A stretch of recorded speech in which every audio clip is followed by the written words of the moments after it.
Welcome to our channel Pashumitrudu. ఇప్పుడు మీరు వీడియోలో చూస్తున్న గొర్రె ఈనలేక ఇబ్బంది పడుతూ ఉందన్నమాట. ఇక్కడ మీరు మెయిన్ గుర్తించుకోవాల్సిన మ్యాటర్ ఏంటంటే, ఏదైనా ఒక పశువు ఈనలేక ఇబ్బంది పడుతూ ఉందనుకోండి, మీరు దాన్ని గమనించిన వెంటనే వీలైనంత త్వరగా పశు వైద్యశాలకు వెళ్ళి అక్కడున్న సిబ్బందికి వీలైనంత త్వరగా తెలియజేయాలన్నమాట.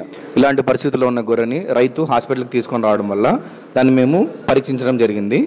అప్పుడు మాకు తెలిసింది ఏంటంటే, లోపల ఉన్న పిల్ల అనేది డీవియేషన్ ఆఫ్ హెడ్ అంటారు అనమాట. అంటే తల్లి యొక్క గర్భంలో ఉన్న గొర్రె పిల్ల మీరు పైన ఫోటోలో చూసిన విధంగా ఈ విధంగా తల అనేది ఒక సైడ్ తిరిగిపోయి ఉంటుందన్నమాట. దీన్ని మనం డీవియేషన్ ఆఫ్ హెడ్ అంటారు. మాకు ఎగ్జామిన్ చేయగా మాకు తెలిసింది ఏంటంటే, లోపల గొర్రె పిల్ల అనేది కదలికలు లేకుండా ఉండడం మేము గమనించాము. తద్వారా ఇప్పుడు మా మోటివ్ ఏంటంటే, తల్లికి ఎటువంటి ఇబ్బంది కలగకుండా గొర్రె పిల్లను అనేది బయటకు తీయాలి. ఇలాంటి సమయాలలో గర్భాశయంలో ఉన్న గొర్రె పిల్లను బయటకు తీయడానికి అనువుగా మనము గొర్రె పిల్లని అడ్జస్ట్ చేసుకోవాల్సి ఉంటుందన్నమాట. ఈ విధంగా మనం గొర్రె పిల్లని బయటకు తీసే క్రమంలో అవసరమైతే లూబ్రికెంట్స్ వాడడం వల్ల గొర్రె పిల్ల అనేది సులభంగా బయటకు వచ్చే అవకాశాలు ఎక్కువగా ఉంటాయన్నమాట.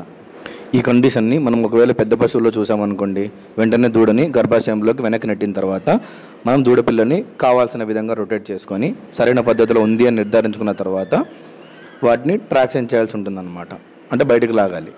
పెద్ద పశువుల్లో డిస్టోకియా గురించి మనం నెక్స్ట్ వీడియోలో తెలుసుకుందాం.